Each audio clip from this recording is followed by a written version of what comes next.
listening to the Spill Postgame Show, recapping the biggest events in sports. Let your voice be heard by tweeting at Spill Sports Show on Twitter. We are going to invent our own show. I call it the Spill Sports Show.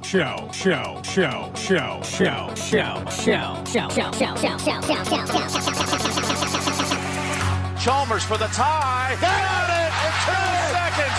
Unbelievable. Inside corner. The Royals, 2015 World Champions. Cross to the middle. Juggle. Diving touchdown, Nebraska. Davison on the deflection. And Donovan has scored. Oh, can you believe this? Go, go, USA. You could not write a script like this. 3, 2, 1. Boom.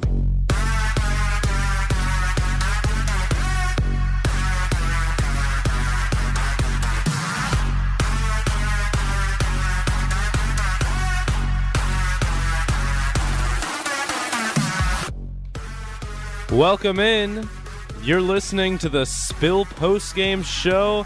Here it is midnight in the KRNU2 studios, and we are still hyped up about that game. If you missed it, it was the national championship game between Villanova and North Carolina, and we're recapping it now. Matt Reynoldson with you, Scott Ayers and David Eicholt here in spirit.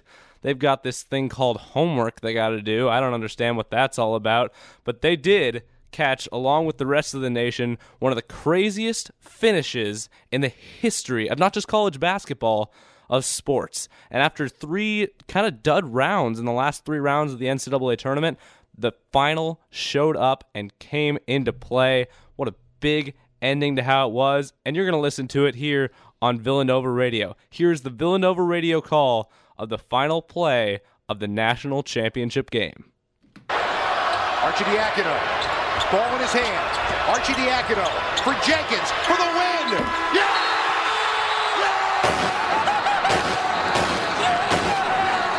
Archie to Jenkins for 3 and the win. National champions. National champions. Oh, baby. Championship.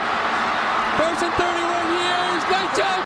The championship, the first in 31 years. You heard it with all the emotion, with all the fervor, and what a great finish to an even better game. It was back and forth. North Carolina led by 5 at halftime, looking like they were going to pull away before halftime, but Villanova blocking a shot, getting a layup at the other end to end the first half and keep it close, give them a chance in the second half. They fought back in the second half, took a lead, took a 7-point lead later in the second half. I think it was an 8-point lead at one point, actually. But North Carolina would claw back behind Marcus Page. Page, the senior, doing it all for North Carolina. He had 21 points, and he was not willing to let this team go down. A spurt after they were down 8, had a spurt of 5 straight points to bring the Heels back and hit one of the most crazy shots you will ever see. And that was included in the One Shining Moment montage, but it was not a shining moment at the end of the game for Mr. Marcus Page. A sad end to what was otherwise a great college career for Marcus Page. He hit a double clutch 3, one that you would never think would be able to go in. 4.7 seconds left on the clock, tied the game with Villanova at 74. Before this happened, and you're going to hear it, how it was called on TBS. They go length of the court with Arcidiacono. 3 seconds at midcourt. Jenkins gives it to Jenkins for the championship.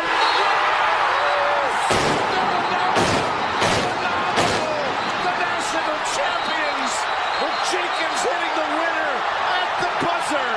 But how about those onions? Bill Raftery, how about those onions?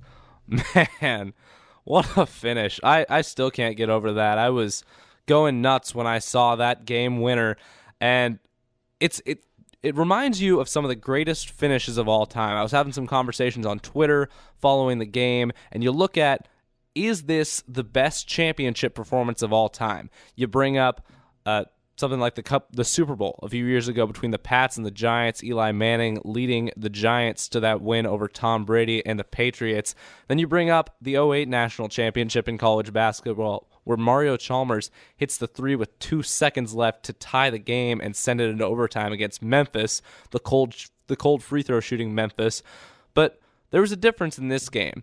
There wasn't a choke by one team which led to the fortune of another. It was the fortune of one team leading to a tie, and then the fortune of another team who really outplayed North Carolina in the second half and really deserved this game, getting that game winner to fall. Marcus Page said in the post-game interview that he believed that North Carolina would have definitely won the overtime. He didn't even say, "I believe it." He said, "We would have won that overtime." And I can't say I disagree with him. North Carolina is the better team suited for that 5-minute condensed period of time. And Villanova was exhausting a lot of their options. Bridges, I believe, had 4 fouls, and they were running out of gas. It was very evident they were running out of gas, which is what let North Carolina come back into it at the end of the game. North Carolina, one of the deeper teams in the country, especially at that forward and post position with guys like Isaiah Hicks, Kennedy Meeks, and Bryce Johnson. You got to feel bad for Bryce Johnson, the senior, really doing it all for this North Carolina Tar Heels team and really having the heartbreak at the end of the game. You saw the tears in his eyes as he walked to shake hands. Very, very tough break for Mr. Johnson there. You like what you see, though, from this North Carolina team heading forward. We'll talk about that in a little bit. But right now, it's all about Villanova, and it's all about Jay Wright finally shaking the stigma that he can't do March. And GQJ, as we like to call him, figured it out finally and really silenced the haters, as some might say. You like that?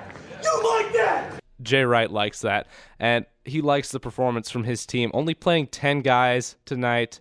North Carolina played 11, but sorry, that was not. That was they only played 8 guys actually. Very short lineup they played tonight, but they got a lot of production from Phil Booth off the bench. Gave him 20 points.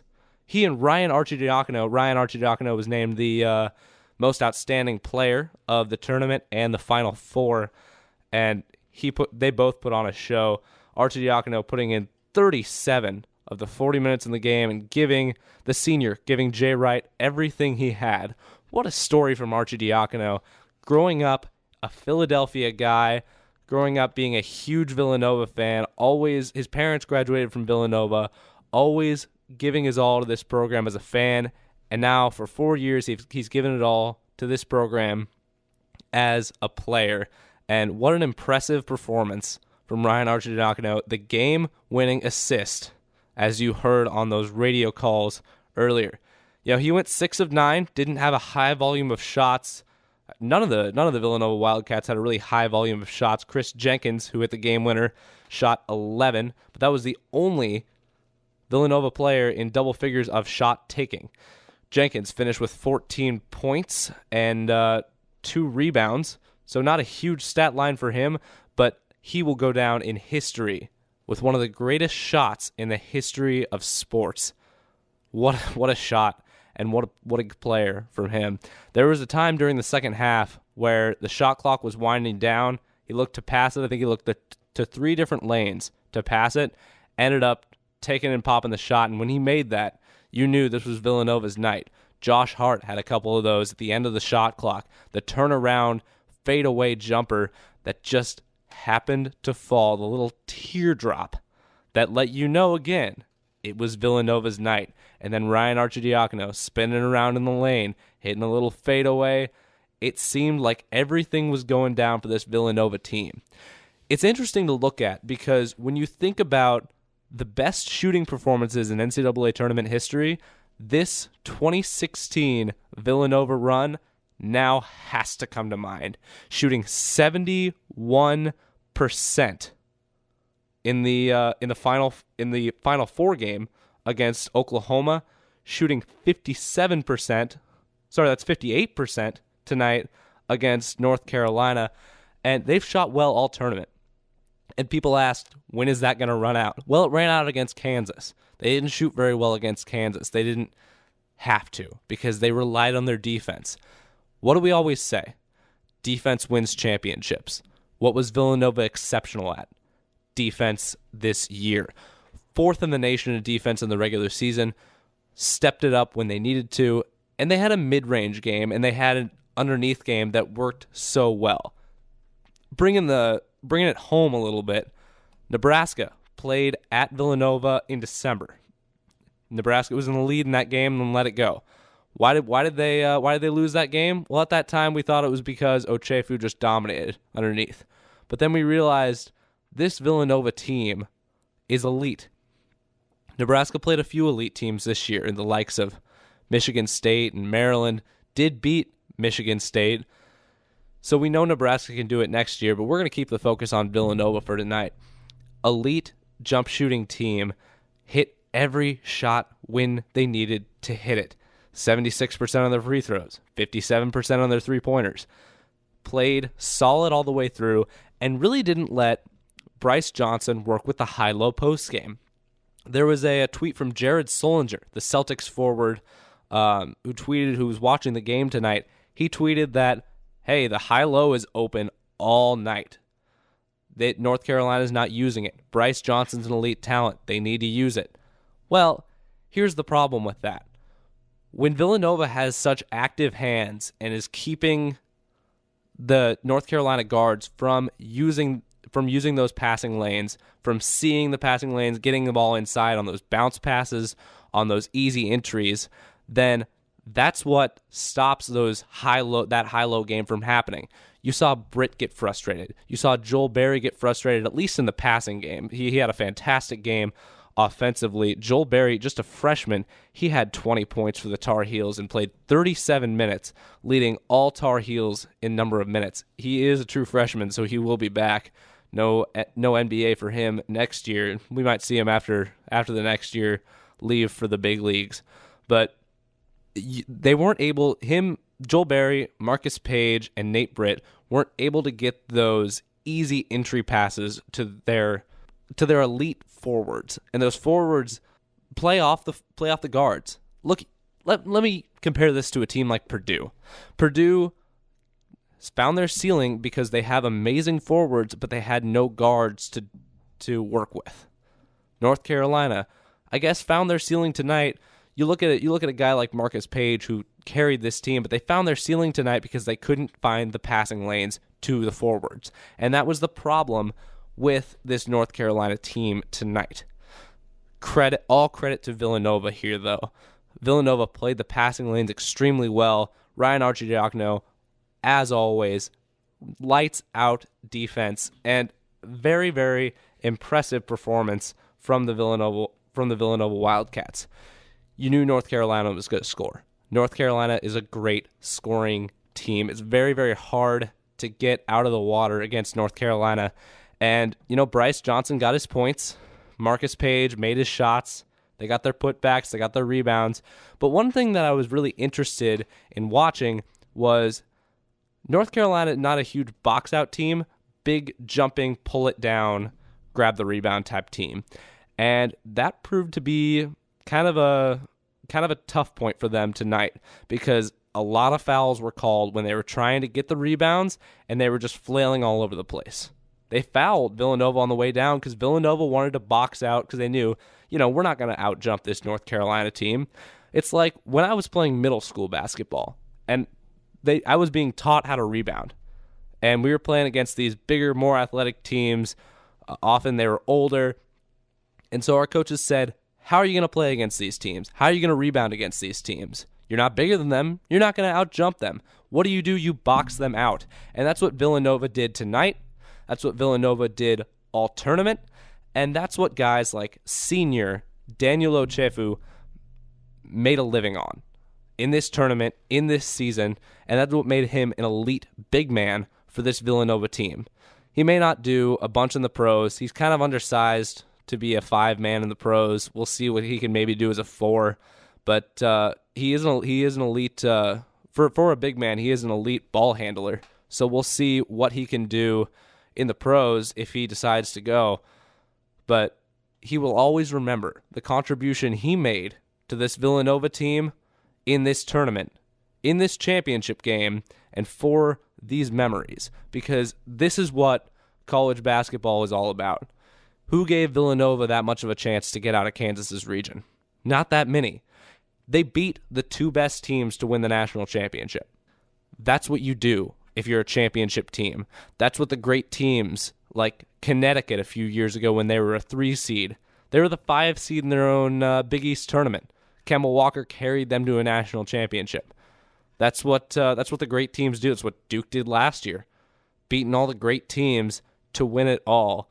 Very, very inspiring performance from Villanova. One of the best sports moments we will ever see, and really happy to see Villanova and Jay Wright pull this one out for Nova's first championship in 31 years.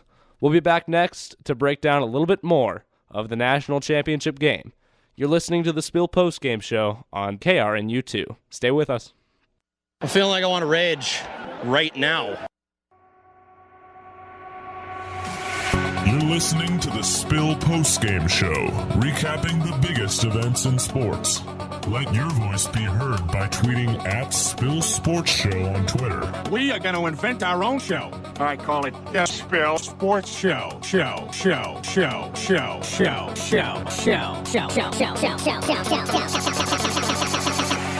Chalmers for the tie. Got it in 2 seconds. Unbelievable. Inside corner. The Royals, 2015 World Champions. Frost to the middle. Juggle. Diving touchdown, Nebraska. Davison on the deflection. And Donovan has scored! Oh, can you believe this? Go, go, USA! You could not write a script like this. 3, 2, 1. Boom.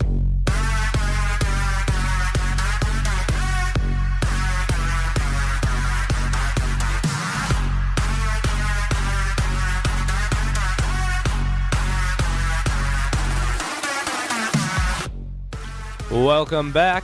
You're listening to the Spill Postgame Show here on KRNU2. Matt Reynoldson with you. Scott Ayers and David Eicholt are here in spirit. They'll be back for the usual Spill Sports Show on Friday, when we'll be sure to recap this game a little bit more. But what an exciting finish. You know, I'll have to add this soundbite to one of our new promos, because these promos are all based on iconic calls from the history of sports. You know, you got, for Husker fans, you got Matt Davison and that catch in 1997 to send the game to overtime against Missouri, which would go on to give the Huskers their 3rd national championship in 4 years. You got the Royals winning the World Series last year, Joe Buck's call on that. You got Mario Chalmers hitting that game winner in 08, well, the game tying shot in 08 that would send it to overtime against Memphis.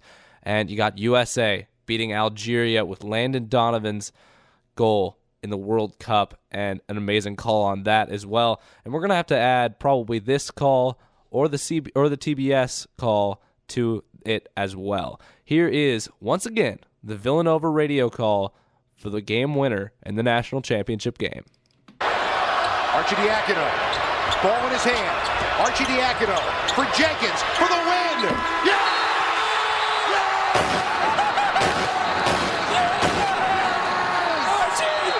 Jenkins for 3 and the win. National champions. National champions. Oh, baby. Championship. First in 31 years. Nice job.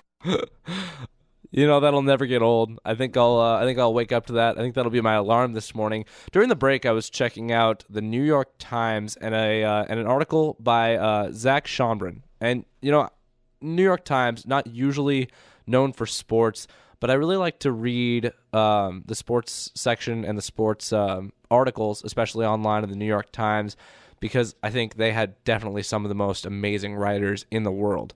And there's a quote from Kris Jenkins, who hit the game winner for Villanova, in there. And he, when asked about what he was thinking when he took that shot, he said, "I think every shot is going in. So every shot I shot today, I thought was going in." You know, that's the kind of confidence you love from a guy who really, you know, you lean on. And he might be the one NBA prospect on this roster of Villanova Wildcats, and he can shoot. He can shoot, and he's a gamer. He didn't play a ton of minutes. He was out of the game with a little bit of foul trouble. He ended up with 4 personal fouls, only played 21 minutes in the game. That's just about half the time in the game, but obviously a starter for this Villanova team and Mr. Clutch for the Villanova Wildcats. And, just let's listen to the call on TBS once again, because I feel like this may become the more iconic one of the two, even though the Villanova Wildcats one, the radio call, is very emotionally driven. Here is the TBS radio call with Jim Nantz. Going to go length of the court with Archie Diacono. 3 seconds at midcourt. Jenkins gives it to Jenkins for the championship.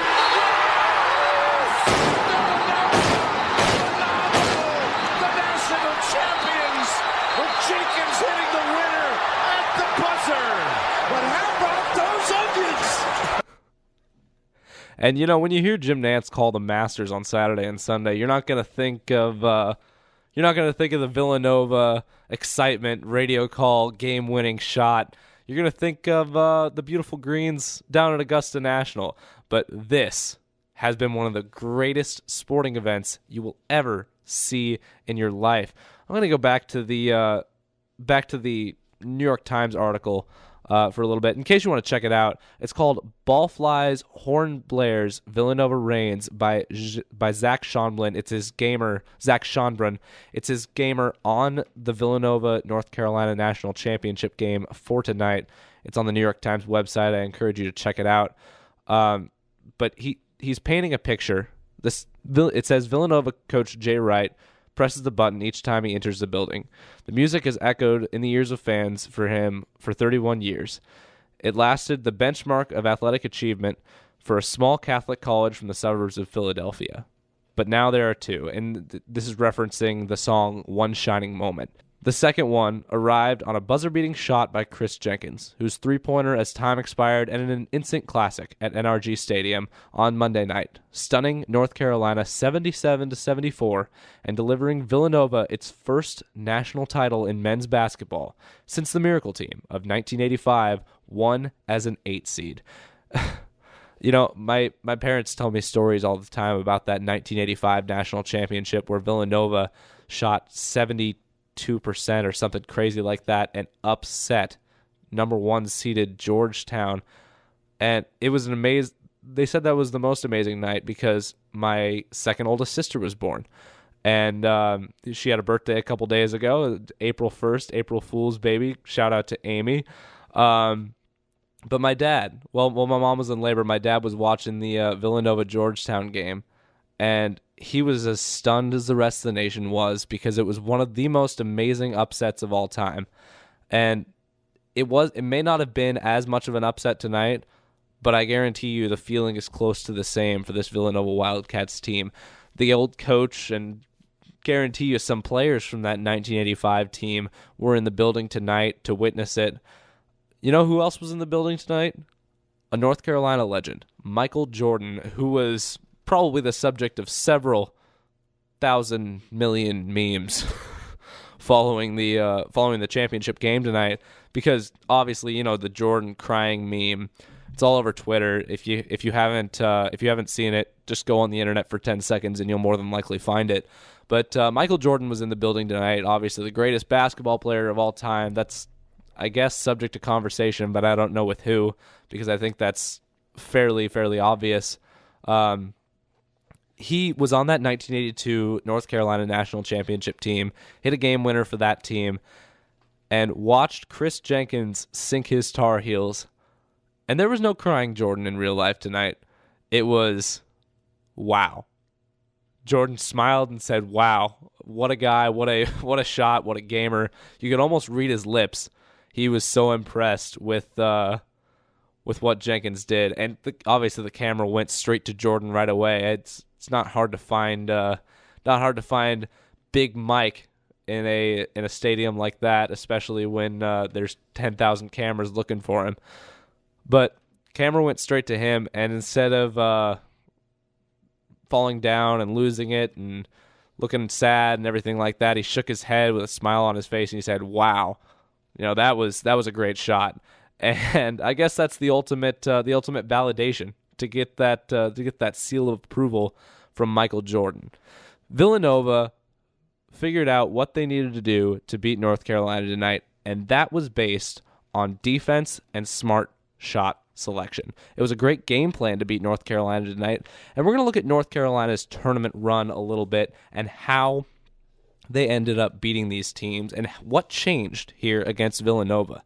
You almost saw the difference in this game with Villanova from the beginning. They set the tone from the beginning.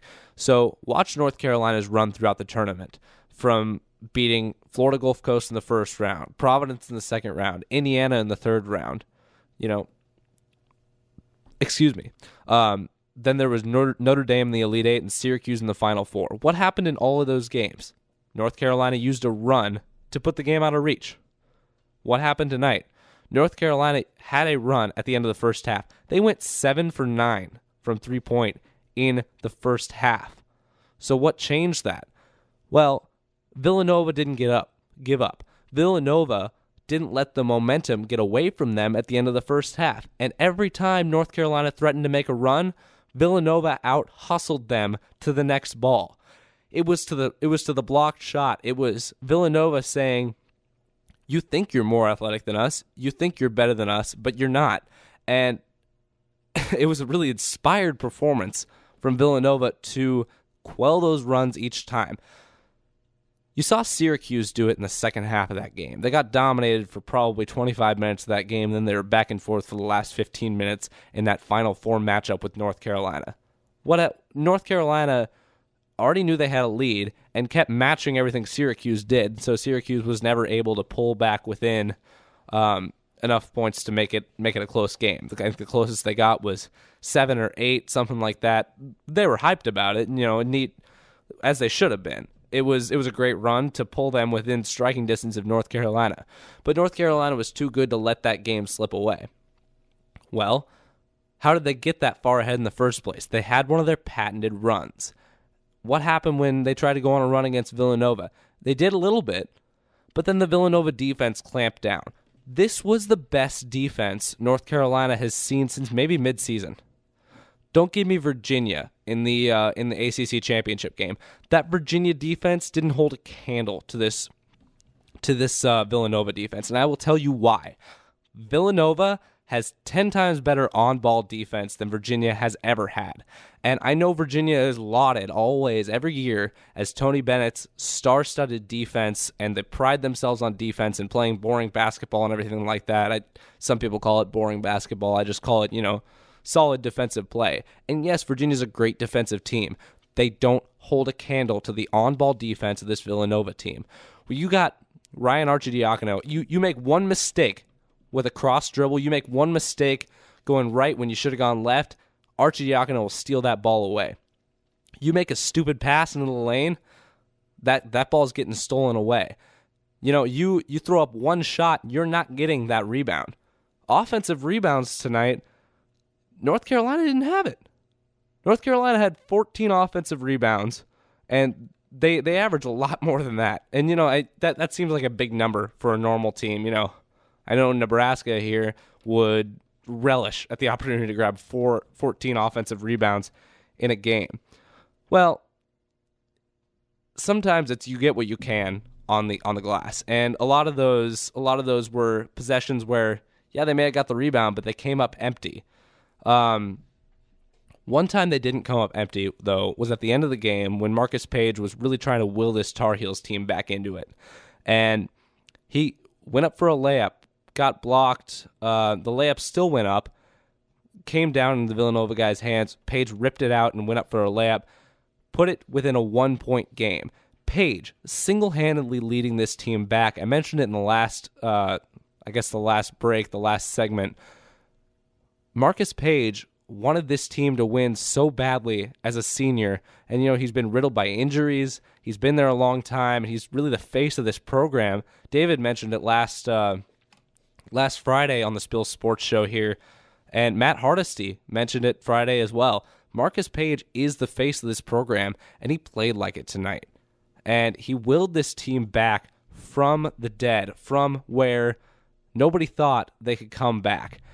And, as the Coastal Carolina coach would say, he was playing like a dog. You need to be more like a dog.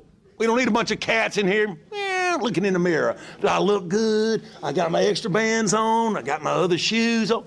Be a dog. We don't need no meows. We don't need no cats.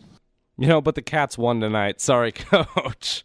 And Villanova pulled it out despite Marcus Paige. And Paige put in a heck of a game, 21 points, and a lot of those coming in the second half. He hit 4 of 7 3-pointers. North Carolina shot threes tonight. This is the worst. You heard on the broadcast, this is the worst 3-point shooting team North Carolina has ever had in the history of their program. Tonight, they went 11 for 17 from 3. Joel Berry, 4 for 4. Justin Jackson, 3 for 4. Marcus Paige, 4 for 7. Those are the only guys to make a 3. Only one other player shot a 3, and that was Nate Britt, who shot 2 of them. But the guards were making 3s. And I don't know where that came from. I don't know what was going on there. But you got to kind of respect that now. And you might think North Carolina will be a better 3-point shooting team next season. But you respect that they didn't rely on the 3. And you saw what happened to a team like Oklahoma in the semifinals, losing to Villanova and getting just thrashed because they couldn't knock down the 3. And yes, it was a great defensive performance from Villanova and an unreal offensive performance from Villanova, which did break the spirit of that Oklahoma team. But you saw Buddy Hield not shooting like he usually does. You saw Jordan Woodard not knocking shots down. Isaiah Cousins not doing much. And that was frustrating for that Oklahoma team. Well, Villanova saw what it was like to face a team who was knocking down shots tonight. They were resilient. They were so resilient. You know why? Because they have two highly touted senior leaders. And those leaders are Ryan Arcidiacono and Daniel Ochefu. And a coach. They were doing it for a coach, GQJ, Jay Wright, a coach that deserved it and has deserved it for a long time. We'll be back next to wrap up our thoughts about the national championship game and once again recrown Villanova, our 2016 college basketball national champions. Stay with us. This is Matt Reynoldson on the Spill Postgame Show. Come after me! I'm a man! I'm 40! You're listening to the Spill Postgame Show, recapping the biggest events in sports. Let your voice be heard by tweeting at Spill Sports Show on Twitter. We are going to invent our own show. I call it the Spill Sports Show.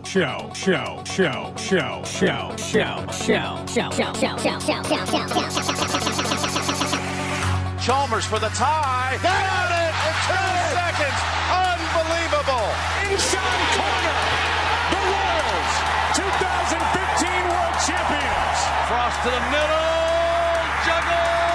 Diving touchdown, Nebraska. Davison on the deflection. And Donovan has scored! Oh, can you believe this? Go, USA! You could not write a script like this. 3, 2, 1! Boom!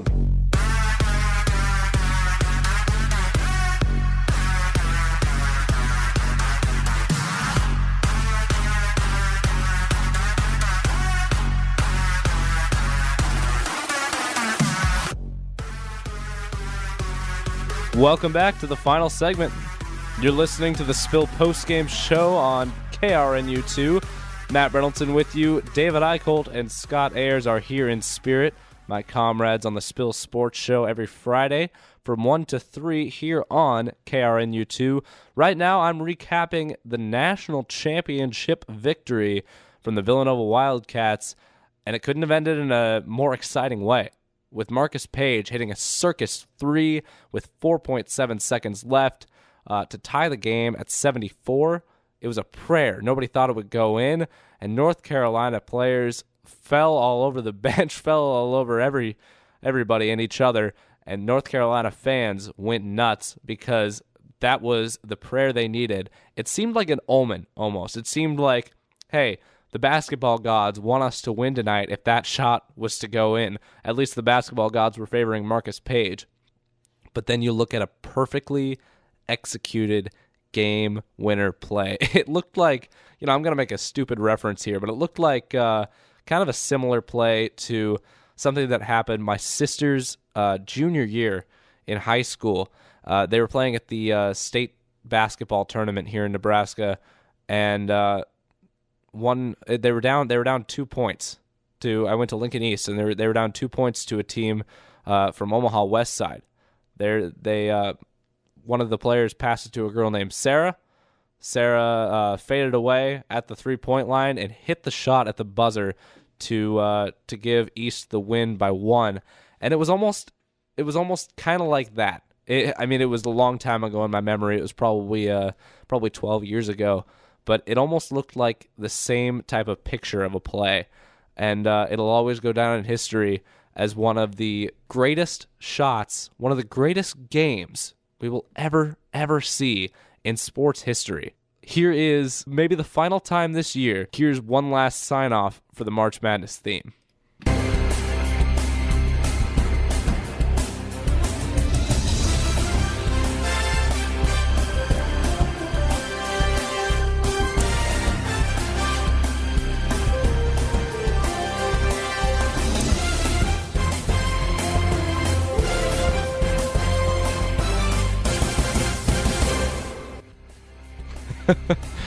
It's the greatest theme song in sports, and I always love it. I always get chills when I hear it. We'll have the One Shining Moment song for you on Friday in the Spill Sports Show, and that really is the culmination of this great tournament. And Villanova's One Shining Moment came not a moment too soon and not a moment too late, because Kris Jenkins, their savior, he will go down in Villanova history. He will go down in Big East history. He'll go down in college basketball history, and he'll go down in sports history as one of the greatest shots, greatest plays of all time. And I took a step back after the end of this game tonight, and I said, this is why we love sports. My roommate and I were going nuts in my apartment, and that pure feeling of that just happened. It was one of the greatest feelings you could imagine. And it's kind of the feeling when your team wins a national championship. I have no connection to Villanova or North Carolina. I didn't really care who won. Honestly, I was rooting a little bit against North Carolina because of the academic scandal and everything like that. And I'm going to class every day, and so why shouldn't these players? But that's another point for another day and another time. When we're not celebrating a national championship win. But it was just one of the greatest feelings to witness that happening, to know that even though you have no connection to the teams, even though you weren't there, you were watching it, you witnessed it, and you witnessed sports history. When somebody asks you, where were you when this happened? Well, you know what? I was sitting in my apartment on campus on a Monday night, and that's okay, because the feeling I had and the way I can describe it, using my words, using my emotions, the way I can describe the feeling that watching that shot gave me is indescribable. Describing a feeling is indescribable. It's the most peculiar thing in the world. It's almost the same feeling I got watching Northern Iowa beat Texas. Yeah, I'm a Texas hater, but that was just a cool shot. It was a cool play. It was a cool moment in sports history. This tournament has given us so many moments like that. This tournament will continue to give us so many moments like that over the years. And just the feeling of euphoria. Every single time an amazing moment happens, you can say, I was here when this happened. I watched this happen. I was a part of history, whether I have a connection to it or not. And that, friends, is the best part of sports. From TBS, one more time, with Jim Nance, Grant Hill, and Bill Raftery, here is the Villanova game winner to give them the national championship. Going to go length of the court with Arcidiacono. 3 seconds at midcourt. Jenkins gives it to Jenkins for the championship.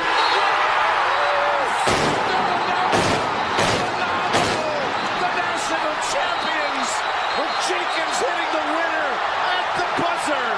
But how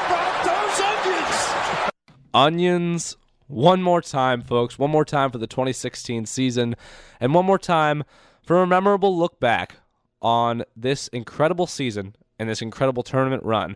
Villanova taking out the big dogs, taking out North Carolina, taking out Oklahoma, taking out Kansas, and winning, doing what everybody said Villanova could never do, doing what everybody said Jay Wright could never do, defying the odds. And folks, if that isn't what sports is all about, then I don't know what sports is. Because tonight, watching game winners, celebrating with friends, and loving what sports means, that's what sports is all about. Game winners, that's the icing on the cake. And that's all we have tonight for the Spill Postgame Show. Tune in to the Spill Sports Show Friday from 1 to 3 p.m. Matt Reynoldson here. We will be with Scott Ayers and David Eicholt. We'll have Jack Husinga on as our guest, and we'll have a lot to talk about. The Masters, this game tonight, and that'll be a fun show, but tonight was a fun show as well. Thanks for listening so much, guys, and I appreciate you having me on your airwaves tonight. This is Matt Reynoldson signing off. This has been the Spill Postgame Show. Have a good week, and go Big Red.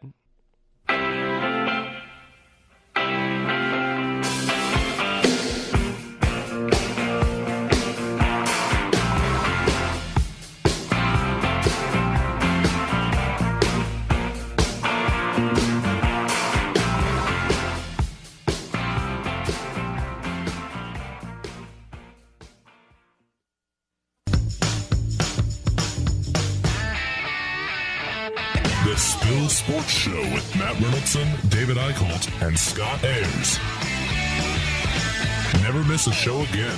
Check out our podcast at thespillkrnu.wordpress.com. The 76ers could have drastically improved their organization by drafting Walter Pitchford. Quite frankly, if he wins the Super Bowl, I'll direct it 30 for 30 on it. I've watched this kid play multiple times on national television.